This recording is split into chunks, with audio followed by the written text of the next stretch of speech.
अस्सलामुअलैकुम, welcome to my channel MF Islamic teacher में आज हम बात करने वाले उन चीजों के बारे में जिनकी वजह से जमात छोड़ना गुनाह नहीं है। यानी अगर इन सब बातों में से कोई बात पाई जाती है जिसकी वजह से जमात छूट जाती है तो आपको गुनाह नहीं मिलेगा।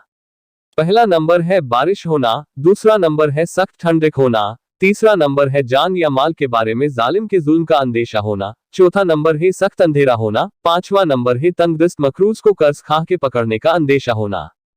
छठा नंबर है नाबीना होना, सातवां नंबर है बदन पर फालिज का इतना असर हो के चल ना सकता हो, आठवां नंबर है एक पैर कटा होना, नौवां नंबर है बीमार होना, 10वां नंबर है बारिश के बाद इतना कीचड़ होना के जूतों और चप्पलों के लथपथ होने का अंदेशा हो,